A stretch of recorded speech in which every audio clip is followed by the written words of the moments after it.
Pagpalang umaga mga kaibot ko. Apo ko po sa Mama Ibotan. Ito naman po ako sa channel ko.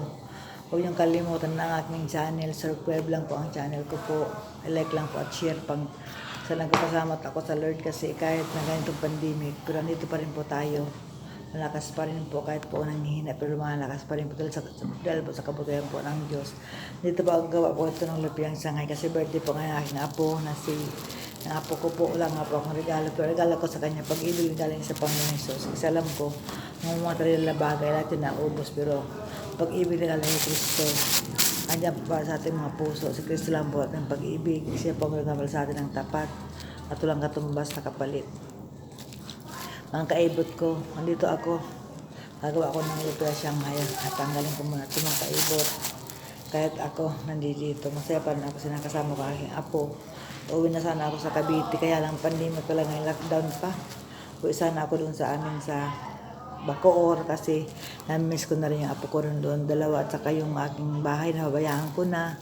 Hindi ko naasikaso. 2 buwan na kami rito kasi nanganak ang aking panganay. Wala silang kasambay na kasama. Kaya mga kaibot ko, huwag niyong kalimutan lang ang aking channel. Like and subscribe lang po. At like and share mo lang, nyo lang po. Kahit po simple-simple, ito lang po ang aking kasiyahan. Para po natutuwa baga ako. Masaya po ako kasi po kahit po paano. Nakikita ko po ang mukha ko po, kahit po pangit na matanda na, pero andyan pa rin po ako, masaya pa rin po ako.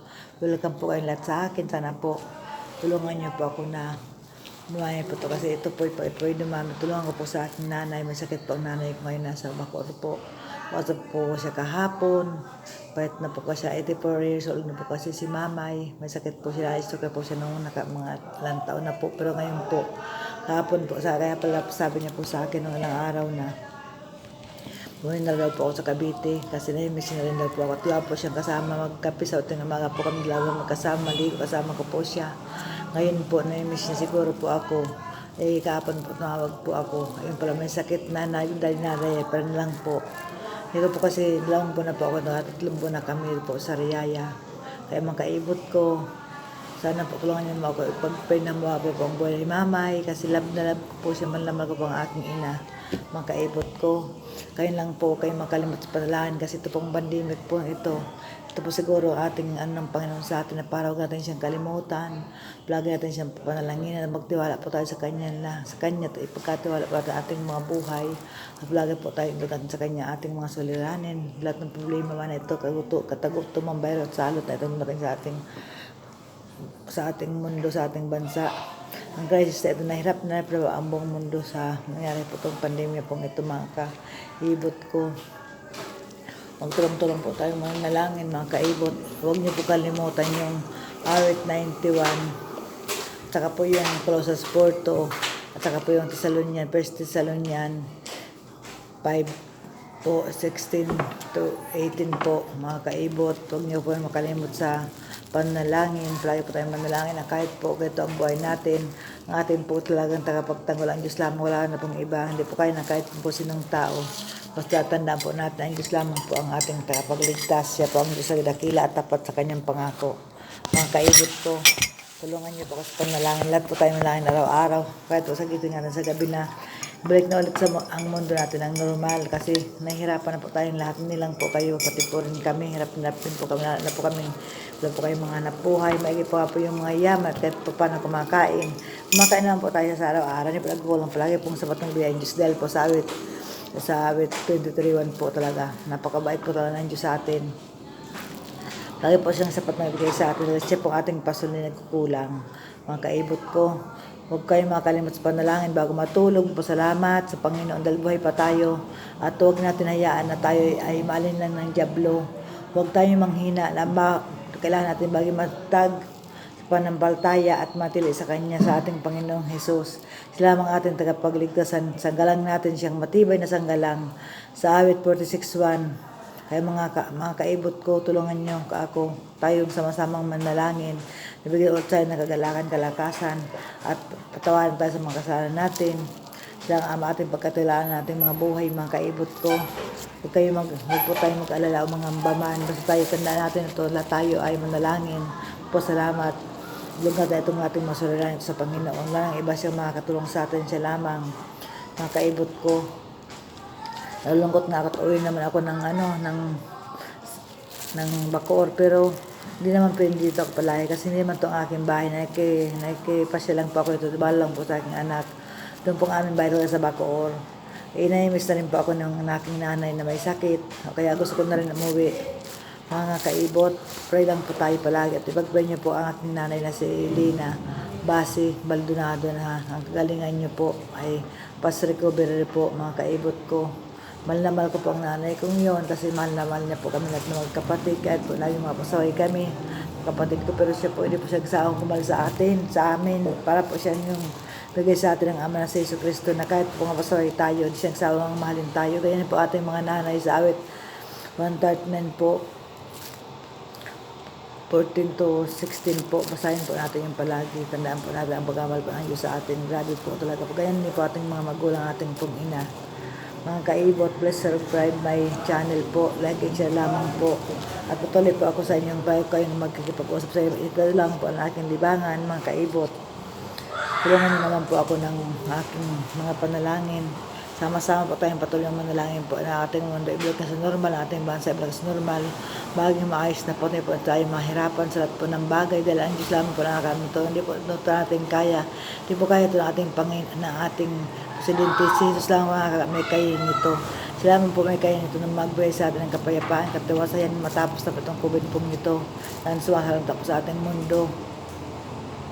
Ito po yung kaparaanan po tayo sa mga espiritu. Kaya magtiwala lang po tayo sa ating Panginoon Jesus na sila po ay may mahagawa ng ganitong bagay na maputol na po itong virus na ito at ang crisis sa ating mundo.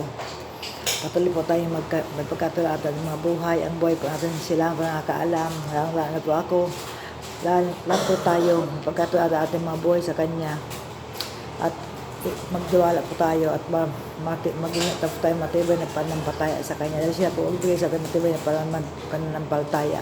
Basta pag-almada at mga buhay sa Kanya, magpalinis po tayo palagi tayo ng kapatawaran sa Kanya ng ating kasalanan. Huwag natin ang kinul tayong kasalanan. Marami po tayong nagawang kasalanan. Banadalan po natin sa kilsat at sa gawa. Nahagaw tayong kasalanan. Kaya tayo sa Kanya ng patawaran. Magsisi po tayo sa mga ating kasalanan, mga kaibon. Patuloy po tayong manalangin. Huwag natin kalimutan na ang Diyos lamang ating tagapagligtas. Siya po ating sanggalang sa lahat ng bagay. Siya po ang bibigay sa ating pangailangan, mga kaibot. Patuloy po tayong gulog sa Kanya ating hinaing na ito nangyari sa mundo natin. Nahirap na ang mundo natin, ang bansa natin.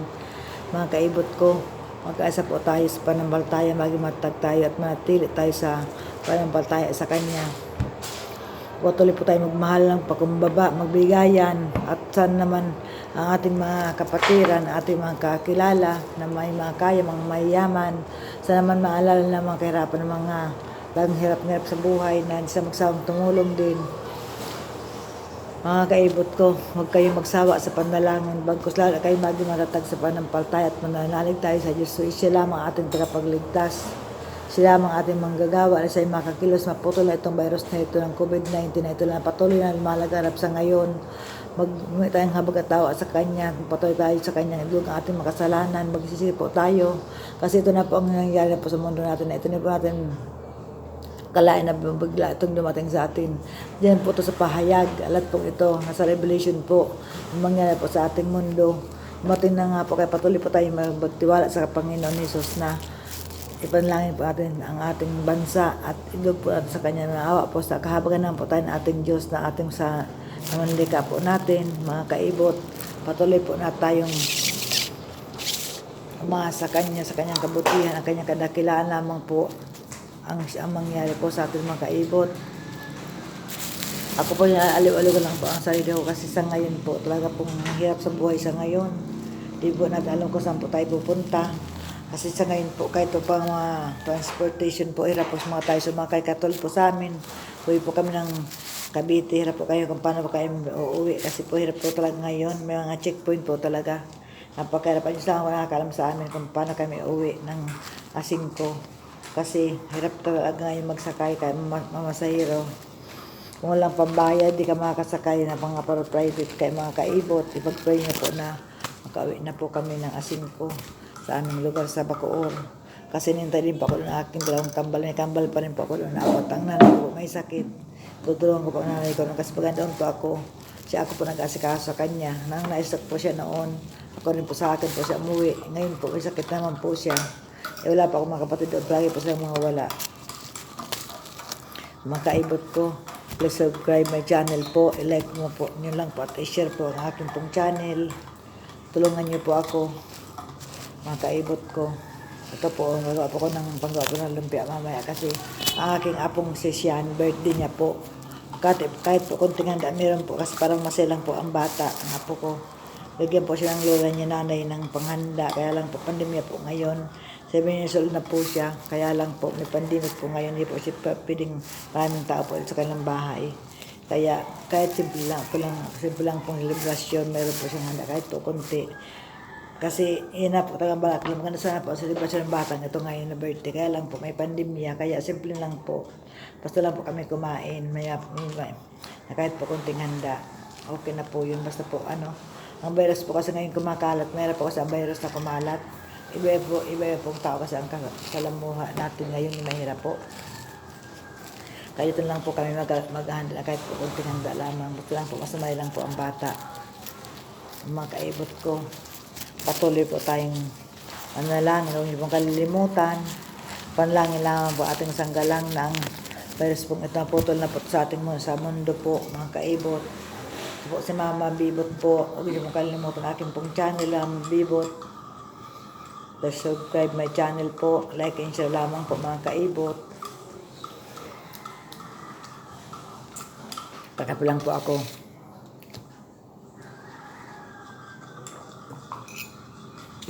Nagkampong kayong lahat sa amin dito sa aming pong channel. Huwag po kayo magsawang manood. Kahit ito lang po aking pong channel po. Mga kaibot. Patuloy po natin ilog sa ating Diyos, sa ating pong hinaing. Kalooban niyo po mangyari po sa ating lahat. Panampalataya po tayo, magmatag po tayo sa panampalataya at matili lamang po tayo sa Kanya. Dahil siya lamang po ating tagapagligtas, wala na pong iba. Hindi po tayo kayang iligtas ng Duterte na ating presidente. Kaya po tayo iligtas ng Diyos. Kahit po sinang taong mayaman may kapangyarihan at hindi po tayo kayang iligtas. Pagkus tayo ay ligtasan natin lahat ay si Jesus lamang po. Lagi po natin ilog ating makasalanan. Lahat doon po sinahabag.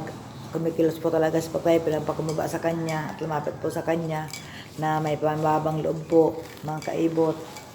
Salamat po sa inyo dahil kayo po ay palagi po nanonood sa akin kahit po ganito lamang po ang aking vlog po, mga kaibot. Patuloy po tayong manalangin. Huwag niyo pong kalilimutan.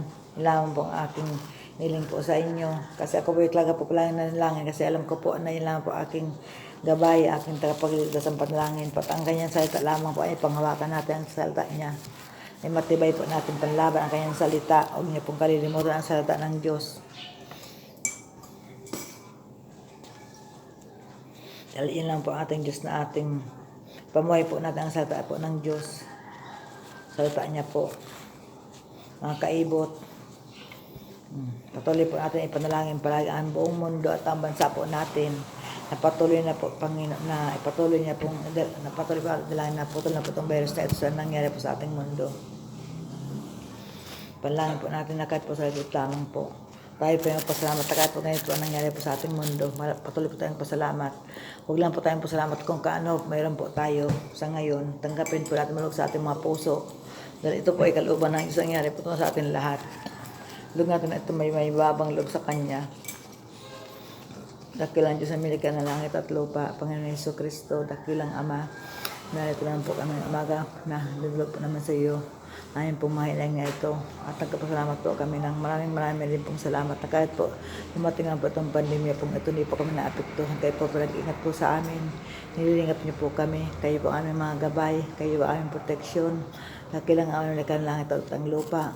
Nilulog po namin ang buhay po namin dito pong pandemya pong ito na ingatan niyo po aming mga mahal sa buhay. Ang aking pong mga anak, mga manok at mga apo, at mga kaibigan at kilala, ang buong mundo po, ang buong bansa po ng bansang Pilipinas po. Nalayo mo po na itong pandemya pong ito, na maputol na po itong virus ito at ibalik niyo na po sa normal ng ating bansa. Patuloy niyo po kayong Panginoon na lingapin at kahabagan, Panginoon. Paano po namin nagawang makasalang patawarin niyo po kami lahat. Nagkamakaawa sa iyo, Panginoon Jesus. Dahil lang po ikaw lang po aking tagapagligtas. Aming sanggalang sa lahat ng oras, lahat ng aming pangailangan kayong bibigay. Tulungan niyo po kami, Panginoon Jesus, na sa umaga pong to, na kayo na po ang maghari po sa aming mga puso. Kalooban niyo po ang mangyari po sa aming mga buhay. Lahat po kayong pamilya, mga sambahin po ang aking mga anak, lahat po ng mga kilat kaibigan ko sa buong bansang Pilipinas po na patuloy niyo pong ulit na pasaganahin at naputol na itong virus at mag-normal na po aming bansa at ang mundo magiging normal na po. Tulungan niyo po ang bawat isa po sa amin na nanalangin, magkaisa po kami sa iyong, kung ano po ang iyong tuntunin. Ibigay niyo po sa amin, mangusap po kayo bawat isa po sa amin. Kausapin niyo po kami, kung ano po ang amin, kung ano po ang layunin niyo po sa amin. At tulungan niyo rin po aking inang, duwalan na rin po siya. Wala po ako doon lang po, Lord God, na ikaw po ang kasama niya. Kahit po nasaan man po siya, kasama mo po siya at kayo pagkapagaling sa kanya. Maraming pong salamat po sa baga pong to na kayo naman po ang aking inaasahan na maging matibay kong sanggalang, matibay pa naman tagapagsanggalang araw-araw. Kayo po aking inaasahan na uwi na po kami sa Cavite sa asing ko. Kayo po aming gabay, pangunahan niyo po ang bawat isa po sa amin. Namin pong sasakyan, kayo na po ang bahala. Panginoon Jesus, tayong Panginoon Jesus. Amen, amen, amen. Salamat po. Thank you, Lord. Nag-vlog ako eh.